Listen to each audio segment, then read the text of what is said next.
और अब खबरों को तफसील से देखते हैं। झारखंड के सीएम रघुवर दिल्ली में हैं, जहां वे आला बीजेपी नेताओं के साथ लोकसभा चुनाव की तैयारी पर चर्चा करेंगे। कहा जा रहा है कि दिल्ली में बीजेपी की केंद्रीय चुनाव समिति आज पार्टी उम्मीदवारों की सूची जारी कर सकती है। ऐसे में पार्टी नेताओं के दिलों की धड़कनें तेज हो गई हैं। दरअसल बीजेपी झारखंड की 14 में से 13 सीटों पर चुनाव लड़ने जा रही है। हर सीट पर कई बीजेपी नेताओं ने टिकट का दावा किया है।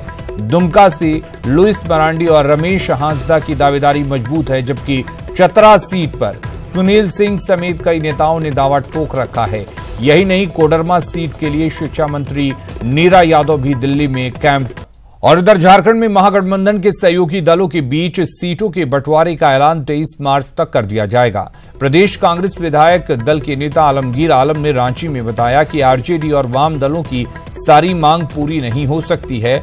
लेफ्ट को एक सीट देने की पेशकश की गई है, जबकि आरजेडी को पलामू या चतरा में से एक सीट दी जा सकती है। दल सब एकजुट हो और हम लोग चाहेंगे कि एक सीट उनको मिले, लेकिन अभी तक उन लोग का जो आ रहा है बयान, आपका हजारीबाग, कोडरमा, धानबाद में वो चुनाव लड़ना चाहता है, तो निश्चित तौर पर 3 सीट तो देना संभव नहीं है। कांग्रेस पार्टी चाहती है कि वाम दल जो है वो एक सीट ले। अब 3 दल अगर 3 सीट मांग रहे तो मुझे नहीं लगता है कि ऐसा स्थिति में वाम दल चुनाव लड़ पाएंगे महागठबंधन में। झारखंड में महागठबंधन को लेकर पहले से ही आरजेडी और वाम दल आंखें दिखा रहे हैं। वहीं जेएमएम ने अल्पसंख्यक राग आलाप कर कांग्रेस पर एक माइनॉरिटी कैंडिडेट देने का दबाव बढ़ा दिया है। जेएमएम उपाध्यक्ष हाजी हुसैन अंसारी ने कहा कि कांग्रेस को सीट बंटवारे में 7 सीटें मिली हैं। ऐसे में उसे एक सीट पर अल्पसंख्यक उम्मीदवार को खड़ा करना चाहिए। हम चाहेंगे जो 7 सीट जो मिल रहा है कांग्रेस को, उसमें चाहिए बड़ी पार्टी है वो, उसको एक सीट माइनॉरिटी को देना चाहिए हर हाल में। तब ताकि लोगों में कोई गलत मैसेज नहीं जाए। झारखंड मुक्ति मोर्चा तो कुर्बानी की है, 19 विधायक में से 50 सहमत हो गए हैं। इसलिए जरूरी है कि एक सीट माइनॉरिटी को मिलना चाहिए ताकि लोगों में गलत संदेश नहीं जाए, बेहतर संदेश। स्वतंत्र और निष्पक्ष चुनाव के लिए निर्वाचन आयोग के दिशा निर्देश पर झारखंड पुलिस ने कार्रवाई शुरू कर दी है। साथ ही विशेष अभियान भी चलाया जा रहा है। देखिए रिपोर्ट।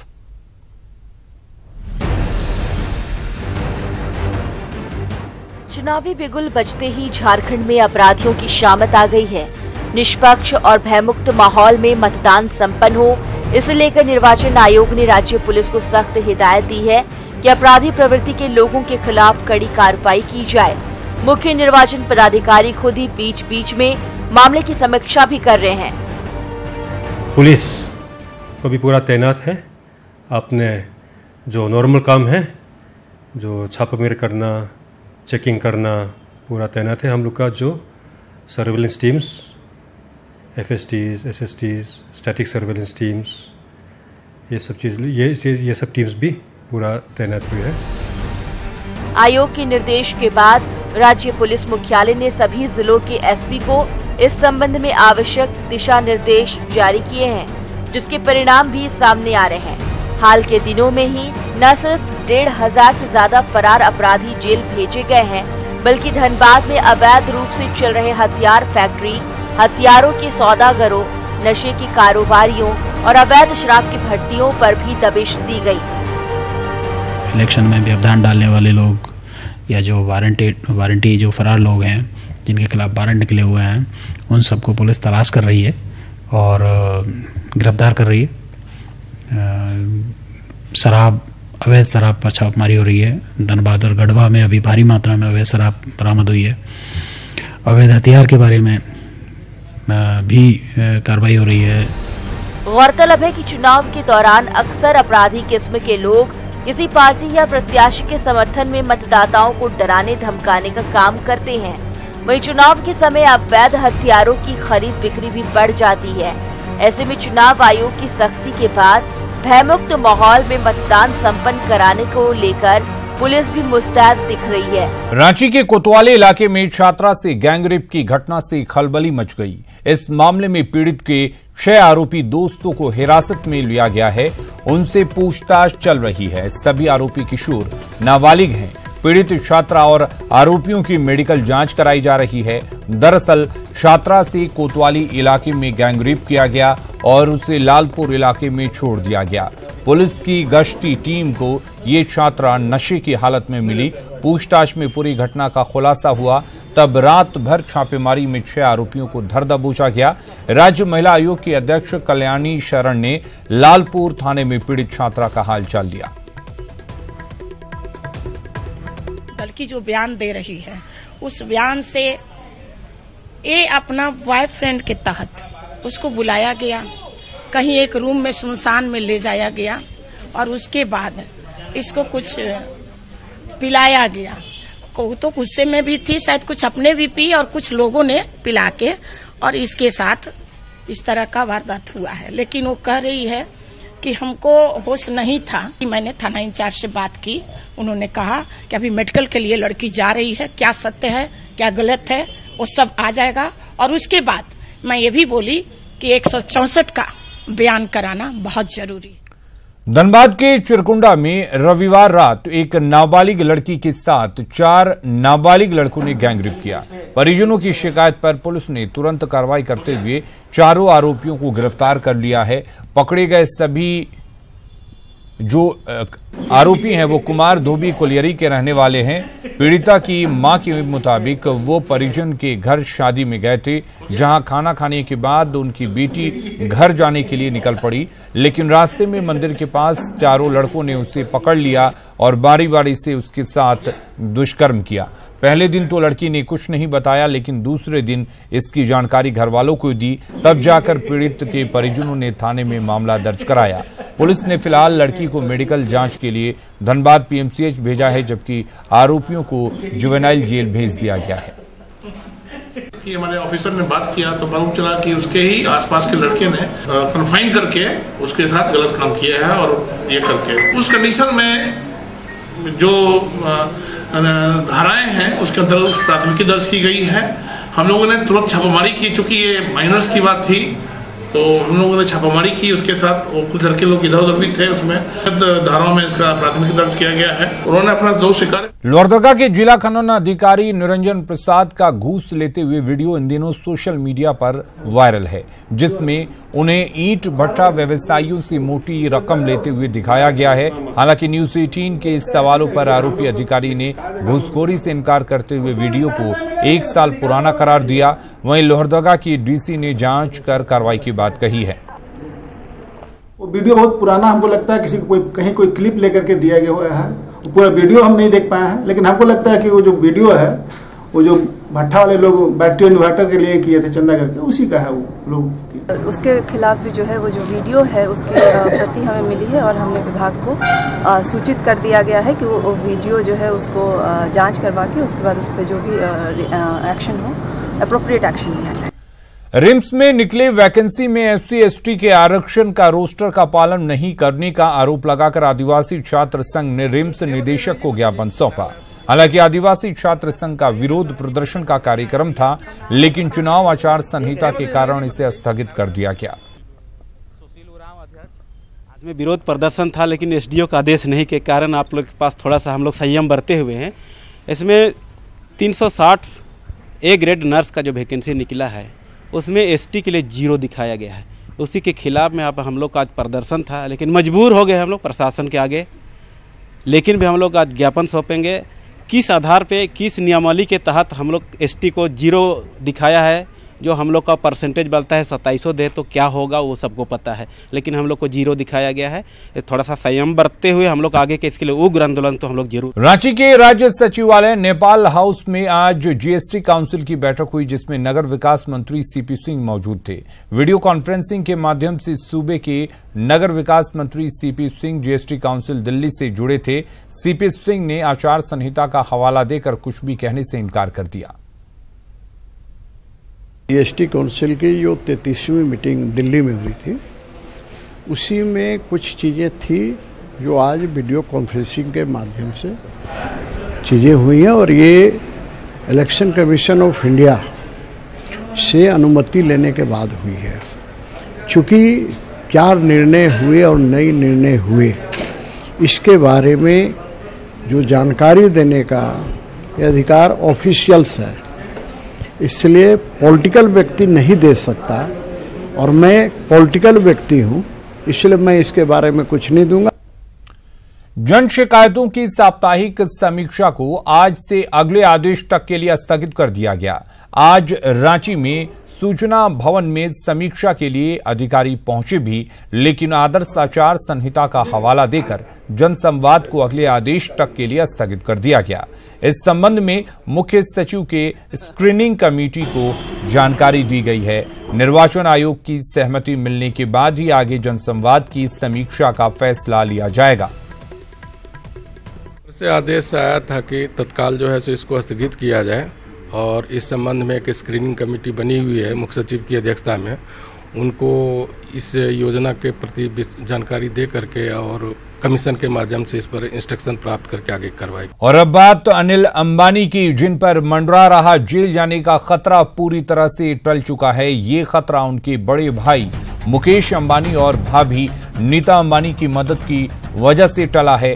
दरअसल रिलायंस कम्युनिकेशन के चेयरमैन अनिल अंबानी ने सुप्रीम कोर्ट की डेडलाइन से पहले ही स्वीडिश कंपनी एरिक्सन को बकाया 459 करोड़ रुपए चुका दिए हैं। इससे पहले की सुनवाई के दौरान सुप्रीम कोर्ट ने अंबानी को अवमानना का दोषी ठहराया था। साथ ही उन्हें 1 महीने के अंदर 453 करोड़ रुपए चुकाने के लिए कहा था। इसमें चूक होने पर कोर्ट ने उन्हें 3 महीने की जेल भेजने की बात कही थी। एरिक्सन के पैसे चुकाए जाने के बाद अनिल अंबानी ने अपने बड़े भाई मुकेश अंबानी और भाभी नीता अंबानी को दिल से धन्यवाद दिया है। साथ ही कहा कि मुश्किल वक्त में साथ देकर मुकेश और नीता अंबानी ने पारिवारिक मूल्यों को बचाया है। ब्रेक के बाद कुछ और खबरों का रुख करते हैं। जमशेदपुर में कुल्हान रूरल आर्चरी टूर्नामेंट का आयोजन किया गया, जिसमें 2800 से ज्यादा तीरंदाजों ने प्रतिभा दिखाई। इसमें से 120 तीरंदाजों का चयन फाइनल राउंड में किया गया। बेहतर प्रदर्शन करने वाले तीरंदाजों को पुरस्कृत किया गया।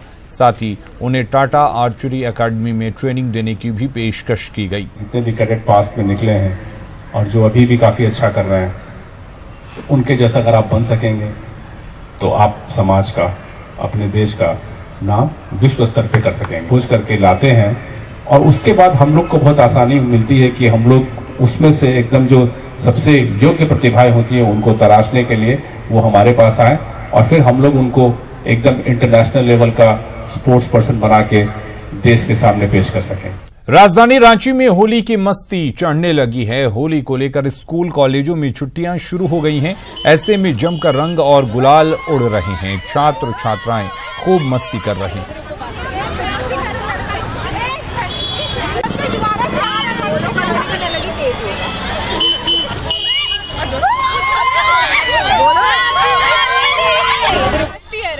मजा तो आ रहा है क्योंकि लास्ट ईयर है तो कुछ छोड़ना ही नहीं है। जो बच्चा कुछ था 2 साल में वो सब कुछ ऐसा राजी उतार देना है। बहुत मजा आ रहा है। आज लास्ट ईयर है और आज खत्म करके ही जाना है होली। होली के दिन खेले या ना खेले बट आज तो कैसा लग रहा है। बहुत मजा आया यहाँ पर खेल के। तो डांस करने बहुत मिला, डांस बहुत अंदर की है।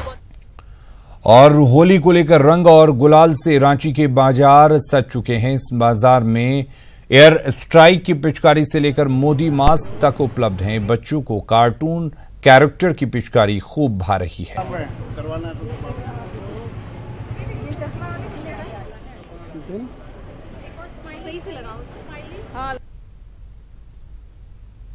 अभी एक जो एयर स्ट्राइक हुआ है उसका ही पिचकारी आया हुआ अपने पास। कार्टून में आपका छोटा भीम है, जैसे ये सऊदी वाला का टोपी है, बाल से मलिंगा है। गुलाल खरीदे हैं, रंग खरीदे हैं, मास्क खरीदे हैं बच्चों के लिए। पिछली बार से क्या अलग क्या नजर आ रहा है? क्योंकि पिचकारी का डिफरेंस सारा, पहले पिचकारी सिंपल में थे, आजकल कार्टून वाले पिचकारी बच्चों को ज़्यादा पसंद आ रहे हैं। पहले पिचकारी थे कि सिंपल में आते थे, अब बच्चे लोग के डोरेमोन, छोटा भीम, सारे पिचकारी। और वहीं हजारीबाग में भी होली को लेकर बाजार सज चुके हैं। पिचकारियों में स्वदेशी सामान को बढ़ावा देने और बेटी बचाओ बेटी पढ़ाओ जैसे संदेश लिखे हुए हैं, जो लोगों को काफी पसंद आ रहे हैं।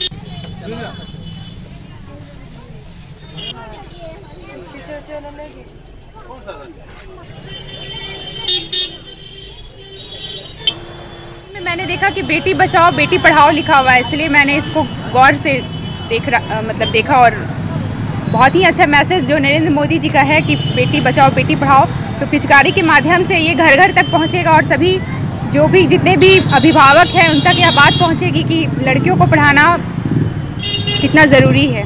तो ये मैसेज बहुत ही अच्छा पिचकारी के माध्यम से ये दे रहे हैं, इसलिए मेरा ध्यान इस पिचकारी पे जा रहा है बार बार। अगली खबर का रुख करते हैं। नक्सल प्रभावित क्षेत्र चतरा में जंगल और पहाड़ों के बीच बच्चों को आधुनिक शिक्षा मिल रही है। आंगनबाड़ी केंद्र अब गुजरे जमाने की बात हो चुकी है, अब उनकी जगह हाईटेक प्ले स्कूल ने ले लिया है। एक रिपोर्ट। चतरा जिले में नौनिहालों की नई पौधा तैयार की जा रही है। नक्सलियों और जंगल के साये में जीने वाले बच्चों को अब आधुनिक शिक्षा दी जा रही है। आंगनबाड़ी केंद्रों को अब मॉडर्न प्ले स्कूल कहा जाता है। यहाँ ऑडियो वीडियो के सहारे बच्चों को हाईटेक शिक्षा मिल रही है। आधुनिक उपकरणों से आंगनबाड़ी केंद्रों को सुसज्जित किया गया है। सरकार के प्रयास से गांव वाले खुश हैं। सुदूरवर्ती क्षेत्र के बच्चों लोगों को काफी सुविधा दी जा रही है। जो हमारा माननीय नरेंद्र मोदी और रघुवर दास जी का जो कुशल नेतृत्व है देश में और झारखंड राज्य में, उनका जो एक सपना था कि एक ग्रामीण क्षेत्रों में बच्चों को कैसे हम शिक्षा से आगे ले जाएं, ऊपर ले जाएं, टेक्नोलॉजी के माध्यम से कैसे को अच्छी शिक्षा दें, वो आज रघुवर दास जी का नेतृत्व में आज ग्रामीण क्षेत्रों में मॉडल आंगनबाड़ी खुल गई है और वो सपना साकार हो चुकी है। आंगनबाड़ी केंद्र यानी प्ले स्कूल की सेविका का भी मानना है कि सरकार के प्रयास से बच्चों को अब बड़े शहरों की सुविधा मिल रही है। इससे बच्चों में सीखने की ललक बढ़ी है। उधर डीसी का कहना है कि जिले के सिमरिया और टंडवा प्रखंड के सभी आंगनबाड़ी केंद्रों को मॉडल प्ले स्कूल के रूप में विकसित किया जाएगा। मॉडल बन गया तो सब मॉडल जब बना तो प्रोग्रेस तो हुआ है, बच्चे लोग भी आते हैं और सारा सुविधा यहाँ दिया जाता है। टीवी भी लग गया है, प्लस में लोग को बैठने के लिए पहले जमीन पर बैठना पड़ता था, अब टेबल चेयर भी आ गया है इन लोग के लिए। पानी पीने के लिए बच्चों को नॉर्मल पानी हम लोग देते थे, तभी केने स्टार लग गई है, उससे बच्चों लोग को फिल्टर पानी भी मिल जाता है पीने के लिए। आंगनबाड़ी सेंटर फॉर्मेटिव ईयर्स होते हैं और हम उसमें बच्चों को वो सारी फैसिलिटी देना चाहते हैं जो अर्बन एरियाज में प्लेइंग स्कूल में मिलती है। सरकार ग्रामीण क्षेत्रों में शिक्षा के प्रचार प्रसार के लिए प्रयासरत है। बच्चों की प्रारंभिक शिक्षा अगर अच्छी होगी तो उसका सार्थक असर दिखेगा। ऐसे में आंगनबाड़ी केंद्रों को मॉडर्न प्ले स्कूल के रूप में विकसित करना एक सराहनीय पहल है। संतोष, न्यूज 18 चतरा। बिहार झारखंड के इस बुलेटिन में फिलहाल के लिए इतना ही, लेकिन झारखंड की बाकी खबरों को देखने के लिए आप लॉगिन कर सकते हैं हमारी वेबसाइट news18jharkhand.com पर। नमस्कार।